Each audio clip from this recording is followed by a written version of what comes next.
Thank you, Johnny. Good morning, everybody. Come on, आप इससे बढ़िया कर सकते हैं। Good morning everybody. Yes. ये छोटा सा लेसन था गुड मॉर्निंग पर। मैं धन्यवाद देता हूँ यीशु को इस जीवन के तोहफे के लिए। मैं जब भी यहाँ आता हूँ मैं इतने सारे जवान लोगों को देख करके रोमांचित हो जाता हूँ जो कि रास्ते पर हैं अपने मिशन के। अगर अभी तक आपने फैसला नहीं लिया तो आज आपकी डेडलाइन है दरअसल। और आपको मालूम है कि ये जीवन जीना कितना अद्भुत होता है। मैंने अभी 38वां जन्मदिन मनाया है अपना, जबकि 16 की उम्र में मुझे डॉक्टर ने दिए थे सिर्फ 6 महीने जीने के लिए। मैं अस्थमा के साथ पैदा हुआ और 2 से 16 तक की उम्र में मुझे गलत दवाइयों पर रखा गया, जो कि कॉर्टिजोन एस्टेरॉइड्स की हाई डोसेस थी, जिसका नतीजा ये निकला कि 60% मेरे लंग्स खराब हो गए और मेरा इम्यून सिस्टम बिल्कुल चरमरा गया और मुझ में रोमेटॉइड अर्थराइटिस पनप गया। 12 की उम्र में मुझे एक्सीडेंटली जेवलिन लग गया था, जिससे कि मेरी स्पाइनल कॉर्ड डैमेज हो गई थी और मेरी ज़िंदगी में अब तक सब गलत ही हुआ था, ऐसा लोगों ने दरअसल कहा था।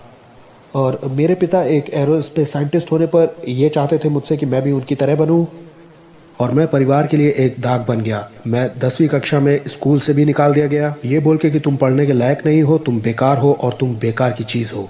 इस तरह के शब्द कुछ मेरी ज़िंदगी में बोले गए लगभग 16 साल तक। जहाँ मेडिकली कहा गया कि तुम जिंदा नहीं रहोगे, वहाँ पढ़ाई, समाज और परिवार में कहा गया कि बैनी दरअसल तुम परिवार के लिए एक श्राप और शर्म का कारण हो। और कोई उम्मीद ना होने पर, ना टैलेंट, ना लाइफ होने पर मेरे अंदर कुछ भी बचा नहीं था।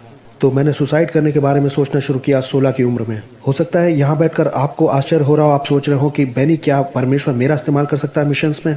तो मैं ये कहना चाहता हूँ कि मेरे जैसे बहुत से बैनी हैं वहाँ जिन्हें सुसमाचार की ज़रूरत है, और आप ही उनमें से एक है जो उन तक वो गॉस्पेल शेयर करेगा। और फिर मैं अपने जीवन के निचले पड़ाव पर जब अपने आप को ख़त्म करना चाहता था, मैंने यीशु की आवाज़ को ये कहते सुना कि बैनी, भले तुम बेकार कहे जाते हो लेकिन मुझे अभी भी तुम्हारी ज़रूरत है। मैंने कहा, यीशु आपको मेरी ज़रूरत क्यों है जबकि पूरी दुनिया कहती है मैं बेकार हूँ। उन्होंने कहा वो मुझे बदल कर एक नया इंसान बना देंगे। मैंने कहा ओके, मेरे पास कुछ नहीं है देने के लिए, जो कुछ है वो ये टूटी हुई ज़िंदगी है। और ये ज़िंदगी के 6 महीने। उन्होंने कहा बस इतना काफ़ी है एक नया काम शुरू करने के लिए तुम्हारे अंदर। और फिर यही उन्होंने किया और मैंने अपनी ज़िंदगी यीशु मसीह को दी।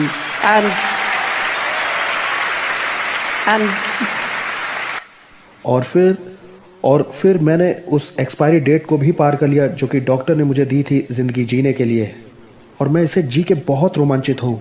और 2006 में मैंने यीशु को पूछा कि आपकी मेरी ज़िंदगी से क्या बुलाहट है। बाइबल कहती है परमेश्वर की गति मनुष्य की गति से तेज़ है, उसके विचार हमारे विचारों से ऊँचे हैं। और मैं आपको बताता हूँ कि क्रिश्चियन लाइफ एक बहुत ही एक्साइटिंग लाइफ होती है जीने के लिए, और जो ज़िंदगी मसीह को समर्पित होती है वो बहुत ही एडवेंचरस होती है। मेरी ज़िंदगी जेम्स बॉन्ड मूवी से भी ज़्यादा थी, क्योंकि ये असलियत में है। जेम्स बॉन्ड सिर्फ एक मूवी है, मेरी असलियत में है। और 2002 में $25 पर मंथ YWAM मिशनरी का होकर के मैंने यीशु को पूछा कि आप मेरी ज़िंदगी से क्या चाहते हैं, क्योंकि मेरा ड्रीम था कि एक कंट्री में जाऊं। उन्होंने कहा बैनी, मैं चाहता हूं कि 2010 तक तुम सारे ही कंट्री में ट्रैवल कर लो। मैंने कहा जीसस, ये इम्पॉसिबल है। आज तक एक भी ऐसा उदाहरण नहीं है मानव इतिहास में, चाहे वो माइकल जैक्सन हो, चाहे मारिया कैरी हो, या जो कोई भी हो, वो सभी कंट्रीज़ में नहीं गए, और मैं कैसे एक टूटा हुआ इंसान होकर इसे पूरा कर पाऊंगा। उन्होंने कहा कि जो तुम्हारे लिए संभव है वो मेरे लिए संभव है। मेरे प्यारे दोस्तों, इसमें क्या करना है, अपना समर्पण करना है टूटेपन का, और अपनी ज़िंदगी को यीशु के हाथ में देना है, और वो अपनी मर्जी से उसे आकार देंगे। और मैंने कहा जीसस, जब तक आप मुझे देते रहेंगे तब तक मैं आपके लिए ट्रैवल करता रहूँगा। तो हमारी एक अच्छी डील हो गई। मैंने कहा मैं विश्वास से चलूँगा लेकिन आप मुझे देते रहिए। और आज ये मेरा एक पासपोर्ट है, और ये पासपोर्ट मेरा ट्रैवल रिकॉर्ड है सारी कंट्रीज़ में जाने का। और 22 नवंबर 2010 में मैं अपने आखिरी देश में पहुंचा, पाकिस्तान में, और मैंने 6 वर्ल्ड रिकॉर्ड्स तोड़ दिए, जिसमें से एक ये था कि मैं दुनिया का सबसे पहला वो व्यक्ति था जिसने सबसे कम समय में दुनिया के सब देशों में भ्रमण किया था। 245 देश, जिसमें एंटार्क्टिका भी शामिल था, 6 साल 6 महीने और 22 दिन में। अगर यीशु अपनी महिमा के लिए मेरी ज़िंदगी का इस्तेमाल कर सकते हैं इतिहास रचने के लिए, सॉरी मैं आपकी तालियों के लिए वेट नहीं करना चाहता हूँ, मैं थोड़ा रूड नहीं होना चाहता। अगर यीशु मेरी ज़िंदगी के साथ ऐसा कर सकते हैं तो आज आपके लिए भी उनके पास एक योजना है। और वो मुझे बड़े अजीब से देशों में ले गए। उनमें से एक था नॉर्थ कोरिया। पिछले साल मैं नॉर्थ कोरिया में बुलाया गया वहाँ परफॉर्म करने के लिए। किम उल-सुंग उनके फाउंडर के 100वें जन्मदिन पर पूरी दुनिया से 834 परफॉर्मर्स चुने गए थे, और मैं इकलौता एक भारतीय था जो कि अपनी कंट्री से चुना गया था। ये एक अच्छा मौका था बजाने का, लेकिन उससे बढ़ करके गॉस्पेल शेयर करने का एक बढ़िया मौका था। हाँ, अगर आप गॉस्पेल शेयर करते हैं तो ये जानने के लिए आपको नबी होने की ज़रूरत नहीं कि आप मारे जा सकते हैं। लेकिन मैं परमेश्वर के वचन से समझ चुका हूं कि अगर कोई अपना प्राण बचाना चाहेगा तो वो उसे खो देगा, लेकिन अगर कोई सुसमाचार के लिए अपनी जान देगा तो उसे पा लेगा। तो मैंने अपने पेरेंट्स को फ़ोन किया कि एक बड़ी संभावना है कि मैं नॉर्थ कोरिया में मार डाला जाऊं। तो अगर आप मुझे 17 अप्रैल तक नहीं सुनते हैं तो आपसी सहमति से ये समझ लीजिएगा कि या तो मैं पकड़ लिया गया हूँ या मार दिया गया हूँ और मैं आपको स्वर्ग में मिलूंगा, क्योंकि मेरे लिए जीना मसीह और मरना नफा था। तो मैं नॉर्थ कोरिया गया बहुत उत्साहित होकर के जीने या मरने के लिए, मसीह के लिए। और 2 जासूस मेरे पीछे लगे रहे हर एक दिन के लिए, मुझे कहना चाहिए हर एक मिनट के लिए। अगर 2 ईश्वर रहित जासूस हर समय आपके पीछे लगे रहे तो आप क्या करेंगे? आप सुसमाचार बांटेंगे, क्योंकि वो हर समय आपके साथ हैं। वो आपको छोड़ते नहीं हैं। वो आपको भूल सकते हैं लेकिन आपको छोड़ते कभी नहीं है। अब क्योंकि वो हमेशा ही आपके साथ लगे हुए हैं तो कितना बढ़िया मौका है यीशु के बारे में बात करने के लिए। वैसे आपको यीशु के बारे में बात करने के लिए नॉर्थ कोरिया जाने की जरूरत नहीं। यीशु आपके दिल में भी एक देश को डालेंगे, आप बस आज्ञाकारी होकर के हाँ कहिए उन्हें। तो मैं भी दिक्कत में आ गया, श्योर। और अगले दिन मेरी इंटरप्रेटर ने जाकर के ऑफिशियल से कहा कि बेनी तो ये कर रहा है, क्योंकि मैं उसका इस्तेमाल कर रहा था मेरी गवाही को ट्रांसलेट करने के लिए उन जासूसों के लिए। मैं बड़ी समस्या में था, श्योर मैं मर जाऊंगा, लेकिन सही दृष्टिकोण यह था कि क्या ही बड़ा मौका है ऑफिशियल्स के सामने खड़े होने का। और मैंने अपनी गवाही बताई ये जानते हुए कि मैं मारा जा सकता हूं। लेकिन अधिकारी ने मुझसे सवाल पूछा कि कैसे तुम इतना श्योर हो कि तुमने 16 में यीशु ही की आवाज सुनी थी? ये तुम्हारी खुद की कल्पना भी हो सकती है। मैंने कहा सर, मेरी खुद की कल्पनाओं ने तो मुझे खुद को मारने के लिए कहा था। वो आवाज तो यीशु ही की थी जिसने मुझे जीवन दिया और बहुतायत का जीवन दिया, और उसने भी मेरी गवाही सुनी। मेरे दोस्तों, मैं आपको बताना चाहता हूं कि हिम्मत रखिए, यहां तक कि मौत के उस मुकाम तक भी यीशु के प्रेम को बांटने के लिए। कभी भी मत डरिए, क्योंकि यीशु इंचार्ज है आपकी जिंदगी का। मैं नॉर्थ कोरिया में इसलिए नहीं मारा गया क्योंकि वो मेरा समय नहीं था मरने का, दरअसल उसे पता है मेरा टाइम।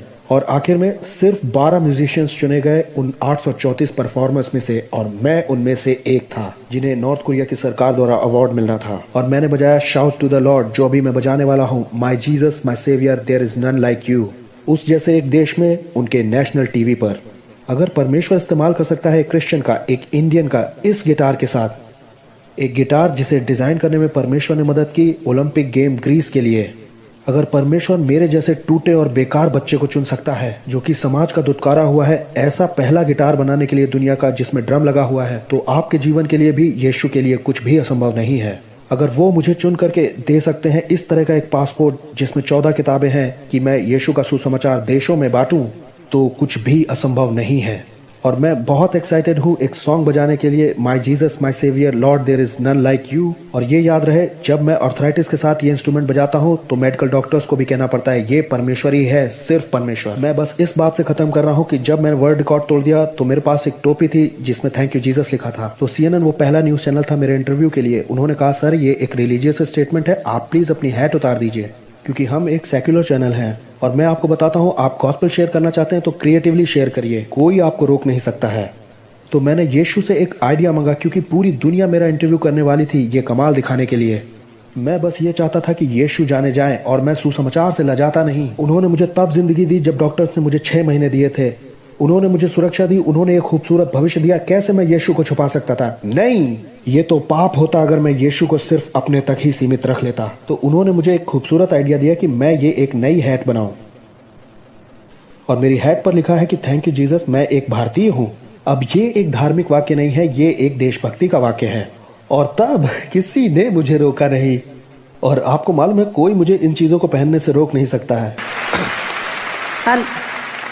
यहाँ तक कि न्यूज़ चैनल भी आकर के कहते हैं कि ये आपकी हैट पे क्या लिखा हुआ है। मैंने कहा मुझे इंडियन होने पर गर्व है। कैमरामैन ने कहा कि इसके हैट का भी एक क्लोजअप लेते हैं। और यूनाइटेड नेशंस में कहा गया कि तुम यीशु के बारे में शेयर नहीं कर सकते। मैंने कहा फाइन, लेकिन मैं अपनी टोपी पहनूंगा जो यीशु के बारे में हमेशा बात करती है। मेरे दोस्तों, अगर सचमुच आप यीशु के बारे में बात करना चाहते हो तो कोई आपको रोक नहीं सकता है। तो बहाने मत बनाइए, आगे बढ़िए, क्योंकि वो क्रूज पर गया ताकि वो आपको पाप से छुड़ाए और आपको अनंत जीवन दे। मैं यीशु को खुद तक छुपा कर नहीं रख सकता। तो my Jesus my saviour there is none like you आपके लिए।